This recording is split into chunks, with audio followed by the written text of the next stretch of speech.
누구나 인정하듯이 돈은 현대인의 필수품입니다. 돈이 없으면 정상적인 생활 자체가 불가능한 세상입니다. 직장인들의 대화의 단골 메뉴는 어떻게 하면 돈을 잘 벌 수 있을까입니다. 우리가 돈에 대한 뚜렷한 철학 없이 무작정 많이 벌기만 해서는 곤란합니다. 우리 그리스도인들에겐 돈의 정체를 파악하고 올바로 사용해야 할 책임이 있습니다. 이유가 뭘까요?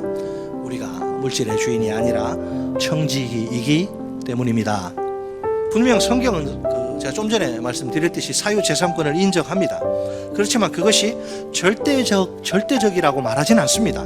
예를 들어 구약 시대의 그 신현 제도 보면 토지 매매에 대한 그 제한 규정이 있습니다.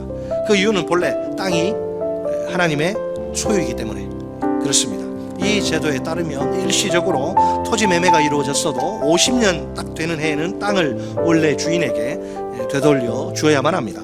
이런 성경의 정신은 다음과 같은 원리에서 출발합니다. 만물의 궁극적 소유주는 하나님이시므로 우리의 소유권은 의존적이고 임시적이다. 시편 기자는 시편 24편 1절에서 이렇게 고백을 합니다. 땅과 거기에 충만한 것과 세계와 그 가운데 있는 그 가운데 사는 자들은 다 여호와의 것이로다.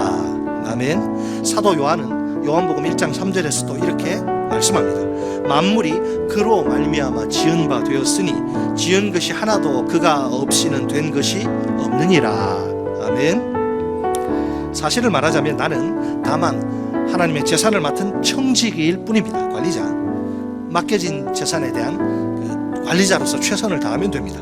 많은 사람들이 돈이란 단지 물질에 불과하므로 가치 중립적인 것이라 말합니다. 완전히 맞지 않아요. 맞는 것도 있고 안 맞는 것도 있는데 제가 안 맞는 걸 이야기하려고 그래요. 돈은 사람이 어떻게 쓰느냐에 따라서 그 가치가 달라질 수 있다는 것이죠. 그죠? 그 자체에는 선악의 개념이 없다 이런 뜻인데 과연 그럴까요? 돈은 절대로 가치 중립적이지 않고 영적인 문제를 불러일으킬 가능성이 큽니다. 그 이면에 하나님과 악한 마귀가 서로 팽팽하게 대립하고 있기 때문입니다. 돈은 하나님이 주시는 복이 될 수도 있습니다. 정반대로 악한 마귀가 틈타는 저주의 수단이 될 수도 있습니다. 사실 악한 마귀는 그 돈 자체는 별 관심이 없습니다. 그의 주된 관심사는 뭐냐? 돈으로 인간을 유혹해서 자기 수중에 붙들고 이제 마음껏 종처럼 실컷 지 마음대로 부려먹는 겁니다. 어떻게 해서든지 인간을 하나님으로부터 멀어지게 하는 것이 그의 목적입니다. 자, 오늘 본문에서 예수님은 우리에게 양자택일을 요구하십니다. 둘 중에 하나만 고르라고 하십니다. 우리는 하나님이냐 재물이냐 둘 중에서 하나를 반드시 선택해야만 합니다. 둘 다 가질 수는 없습니다. 무엇보다 예수님은 돈에 대해서 매우 강도 높게 경고하십니다. 그 이유가 무엇일까요? 돈이 왜 위험하죠? 첫째, 돈이 끌어들일 수 있는 악한 영적 능력 때문입니다. 자, 돈을 경계하는 두 번째 이유, 돈이 위험한 두 번째 이유는 우리 인간의 이 타락한 본성, 죽을 때까지 본성은 우리는 제거를 못해요. 타락한 본성, 물론 성령도 계시지만 타락한 본성이 돈의 유혹에 매우 취약하기 때문에 이 취약 구조물이 우리 인간이 돈의 유혹에 아주 약합니다. 누구나. 사랑하는 성도 여러분, 우리는 물질의 청지기입니다.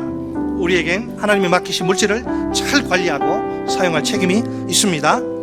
돈의 정체를 정확히 파악하는 일이 급선무입니다. 우리 마지막으로 따라서 하십니다. 첫째로, 돈에 대한 이 세상의 생각을 거부합시다. 아멘. 내가 번 돈이라고 내 것이 아니라 전부 다 누구의 것이에요? 하나님의 것입니다.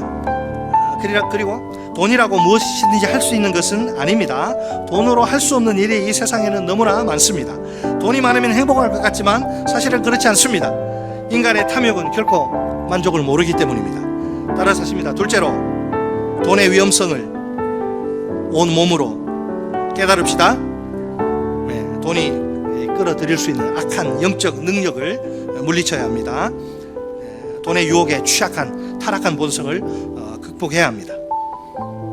돈이 위험하죠. 그렇게 악한 영적 능력이 있고 우리를 지배할 만한 그런